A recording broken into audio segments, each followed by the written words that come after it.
Good morning ninth class student. Adarsh senior secondary school खाइशेर की online class में आपका मोस्ट वेलकम है। आज का हमारा विषय है भूगोल, लेसन नंबर 4 जलवायु। पिछली वीडियो में हमने लेसन नंबर 4 का एक वीडियो डाली थी, इसके हाफ लेसन की रीडिंग कर रहे थे। आज हम इस लेसन की सेकंड वीडियो डाउनलोड कर रहे हैं। हम पढ़ रहे थे ऋतुओं तक हमने पढ़ा था। आज हम आए हुए हैं शीत ऋतु। तो आज हम शीत ऋतु के बारे में पढ़ेंगे। उत्तरी भारत में शीत ऋतु मध्य नवंबर से आरंभ होकर फरवरी तक रहती है। भारत के उत्तरी भाग में दिसंबर एवं जनवरी सबसे ठंडे महीने होते हैं। तापमान दक्षिण से उत्तर की ओर बढ़ने पर घटता जाता है। पूर्वी तट पर चेन्नई का औसत तापमान 24 डिग्री सेल्सियस से 25 डिग्री सेल्सियस के बीच में होता है, जबकि उत्तरी मैदान में यह 10 डिग्री सेल्सियस से 15 डिग्री सेल्सियस के बीच में होता है। दिन गर्म तथा रातें ठंडी होती है। उत्तर में तुषारात सामान्य है तथा हिमालय के ऊपरी ढालों पर हिमपात होता है। इस ऋतु में देश के उत्तर पूर्वी व्यापारिक पवनें प्रभावित होती है। ये स्थल से समुद्र की ओर बहती है, इसलिए देश के अधिकतर भाग शुष्क मौसम होता है। क्योंकि सतह से समुद्र की ओर बहती है ना, वो पवनें गर्म होती है, इसलिए वहाँ का मौसम शुष्क होता है। इन पवनों के कारण कुछ मात्रा में वर्षा तमिलनाडु के तट पर होती है, क्योंकि वहाँ ये पवनें समुद्र से स्थल की ओर बहती है। देश के उत्तरी भाग में एक कमज़ोर उच्च दाब का क्षेत्र बन जाता है। इसमें हल्की हल्की पवनें इस क्षेत्र से बाहर की ओर प्रवाहित होती है। उच्चावच से प्रभावित होकर ये पवन पश्चिम तथा उत्तर पश्चिम में गंगा घाटी में बहती है। सामान्यतः इसमें मौसम में असमान साफ तापमान तथा आर्द्रता कम एवं पवनें शिथिल तथा परिवर्तित होती है। शीत ऋतु में उत्तरी मैदानों में पश्चिम उत्तर पश्चिम से चक्रवाती विक्षोभ का अंतर्वाह विशेष लक्षण है। ये कम दाब वाली प्रणाली भूमध्य सागर एवं पश्चिमी एशिया के ऊपर उत्पन्न होती है तथा पश्चिमी पवनों के साथ भारत में प्रवेश करती है। इसके कारण शीतकाल में मैदानों में वर्षा होती है तथा पर्वतों पर हिमपात होता है, जिसकी उस समय बहुत अधिक आवश्यकता होती है। यद्यपि शीतकाल में वर्षा, जिसे स्थानीय तौर पर महावट कहा जाता है, की कुल मात्रा कम होती है, लेकिन ये रबी की फसलों के लिए अत्यंत महत्वपूर्ण होती है। आगे आता है ग्रीष्म ऋतु। सूर्य के उत्तर की ओर आभासी गति के कारण भूमंडलीय ताप पट्टी उत्तर की तरफ खिसक जाती है। मार्च से मई तक भारत में ग्रीष्म ऋतु होती है।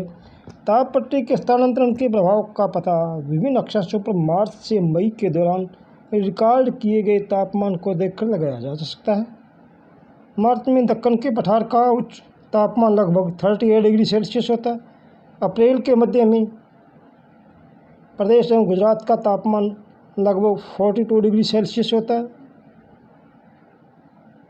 मई में देश के उत्तर पश्चिम भागों का तापमान सामान्यतः 45 डिग्री सेल्सियस होता है। प्रायद्वीपीय भारत में समुद्री प्रभाव का कारण तापमान कम होता है। देश के उत्तरी भाग में ग्रीष्मकाल में तापमान में वृद्धि होती है तथा वायु दाब में कमी होती है।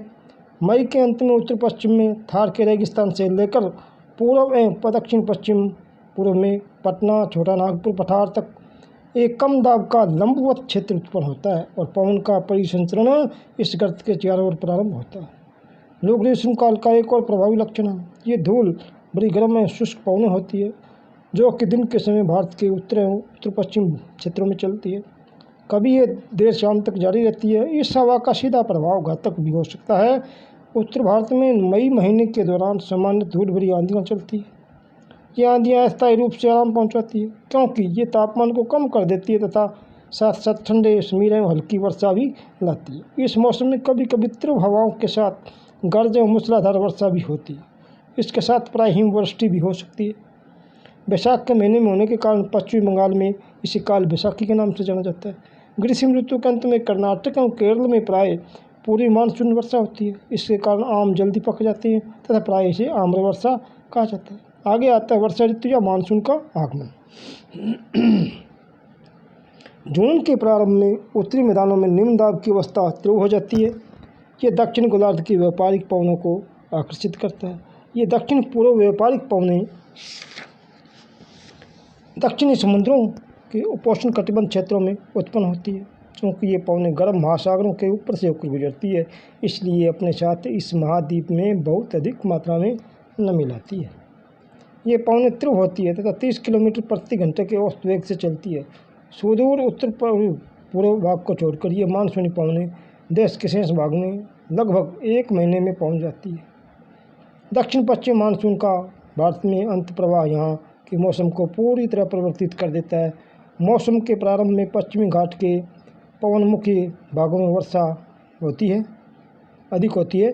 दक्कन का पठार और मध्य प्रदेश के कुछ भागों में भी वर्षा होती है, यद्यपि ये क्षेत्र वृष्टि छाया क्षेत्र के अंतर्गत आते हैं। इस मौसम की अधिकतर वर्षा देश के उत्तर पूर्वी भागों में होती है। खासी पहाड़ी दक्षिण श्रृंखलाओं में स्थित मासिनराम विश्व में सबसे अधिक औसत वर्षा वाला स्थान है।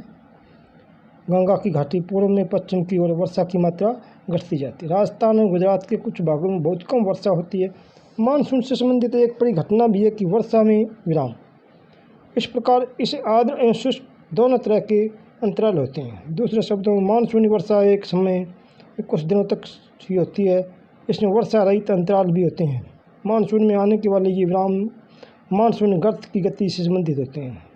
विभिन्न कारणों से गर्त एवं इस अक्ष में उत्तर दक्षिण की ओर खिसकता रहता है, जिस कारण वर्षा का स्थानीय वितरण सुनिश्चित होता है।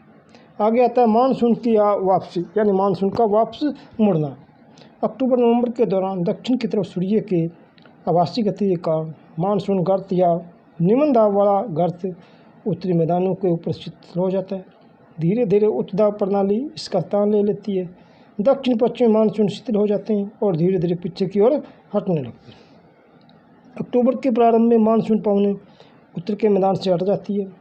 अक्टूबर और नवंबर का महीना गर्म एवं वर्षा ऋतु से शीत ऋतु में परिवर्तित का काल होता है। मानसून की वापसी होने से आसमान साफ एवं तापमान में वृद्धि हो जाती है। दिन का तापमान उच्च होता है, जबकि रातें ठंडी एवं सुहावनी होती है। सतल अभी भी आर्द्र होता है तथा उच्च तापमान एवं आर्द्रता वाली अवस्था के कारण दिन का मौसम ऐसा ही हो जाता है, जिसे सामान्यतः कवार की उमस के नाम से जाना जाता है। नवंबर के प्रारंभ में उत्तर पश्चिम भाग भारत के ऊपर निम्न दाब वाली अवस्था बंगाल की खाड़ी पर स्थानांतरित हो जाती है।